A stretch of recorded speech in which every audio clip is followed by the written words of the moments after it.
Sebenarnya Nabi ini loh, coba disetting. Panjang loh ini. Udah tadi, udah. Nah, Bentar, sebentar. ini lain cerita sama penaklukan kerajaan Ratu Bilqis. Kerajaan apa? Ratu Bilqis. Kebebasan. Ya. Nah, sebenarnya Nabi Harun Ashab bin Barkhiyah ini tidak asing di telinga kita. Iya. Kita sering mendengar kisah-kisahnya Nabi Sulaiman yang mana di balik layar itu selalu ada Ashab bin Barkhiyah. Nabi Harun Ashab bin Barkhiyah ini. Salah satunya beliau adalah orang yang memindahkan kerajaan Ratu Bilqis. Qala alladzi indahu ilmun minal kitabi ana atika bihi qabla ayatubda.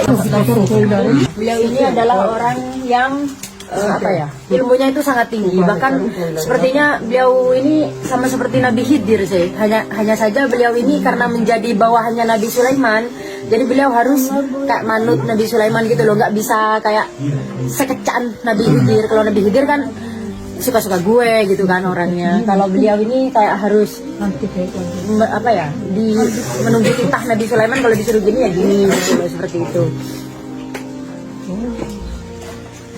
Nah, jadi hal-hal yang sulit ya, itu selalu oleh Nabi Sulaiman diserahkan kepada Nabi Harun Ashab bin Barkhiyah. Contohnya seperti memindahkan singgasana Ratu Bilqis, itu yang pertama. Karena Dari mana itu singgasananya? Kenapa?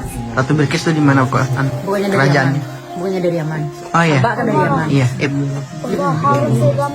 Bukan di Ib, di Sabak. Sabak Ma'arib kalau nggak salah. Ma'arib daerahnya namanya. Oke. Dipindahkan ke Kerajaannya Nabi Sulaiman.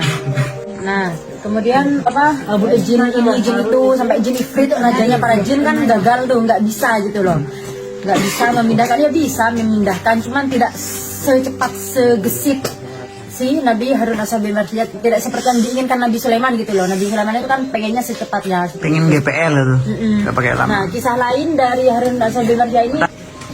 Oke, sebelum kita lanjutkan biografi beliau, ini Nabi Harun Ashab bin Barkhiyah yang sering kali kita baca dalam kitab-kitab tafsir, itu dalam surah An-Naml ayat 40. Qala alladzi indahu ilmu minal kitab ana atika bihi qabla ayyartadda ilaika tarf.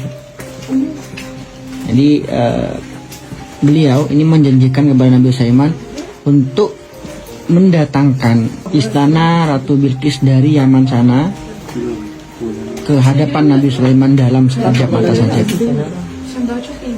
Itu saya kira hampir semua mufassirin itu mengatakan bahwa kalau ilmu minal kitab itu adalah Ashab bin Barkhiyah. Hampir semua mufassirin mengatakan seperti itu. Lanjut, kisah lain tentang Nabi Harun Ashab bin Barkhiyah ini adalah suatu hari Allah memerintahkan Sulaiman untuk berjalan-jalanlah kamu di tepi pantai ini, seperti itu. Kamu nanti akan melihat keajaiban yang sangat mengagumkan. Akhirnya jalan-jalanlah si Nabi Sulaiman ini dan selalu mengajak si Nabi Harun Ashab bin Barkhiyah. Jalan dari ujung pantai sampai ujung pantai ini nggak ada apa-apa. Lah di mana keajaibannya gitu kan Nabi Sulaiman. Kemudian beliau memerintahkan jin coba lihat ke bawah laut, ke dalam laut, mungkin ada di sana. Dicari sama jin, masuk dalam laut, berenang keliling-keliling, nggak ada. Muncul lagi Nabi Sulaiman, nggak ada apa-apa. Akhirnya nyuruh jin yang lain masuk lagi, seperti itu juga nggak ada. Nah, tentaranya Nabi Sulaiman itu kan berasal dari berbagai kalangan kan, hewan, jin, ini itu segala macam, nggak ada. Akhirnya kalau sudah buntu pasti beliau menyuruh si Nabi Harun Ashab bin Barkhiyah. Akhirnya beliau masuk langsung muncul-muncul membawa sebuah kubah, sebuah rumah berbentuk kubah dari mutiara yang memiliki 4 pintu. Pintu dari berlian, mutiara, yakut dan zabarjad, seperti itu. Dan Nabi Sulaiman itu sangat takjub gitu.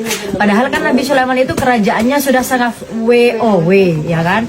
Nah, ini kok seorang WOW itu masih merasa WOW lagi gitu loh kepada si rumahnya, kubahnya si ini nggak tahu milik siapa gitu kan. Terus Nabi Sulaiman penasaran, beliau meminta izin kepada Allah untuk boleh nggak masuk gitu. Nah, terus pas mau masuk ternyata pintunya itu terbuka. Di dalam kelihatan seorang yang sedang sholat. Seorang yang sedang sholat, selesai sholat ditanya sama Nabi Sulaiman, Ngapain lu di sana? hello ngapain, gimana ceritanya bisa nongkrong di sini loh gitu. Terus dia bilang, aku mendapatkan ini semua berkat birrul walidanku, berkat baktiku kepada orang tuaku. Bapakku adalah seorang yang lumpuh dan ibuku orang yang buta, dan aku merawat mereka berdua selama 70 tahun.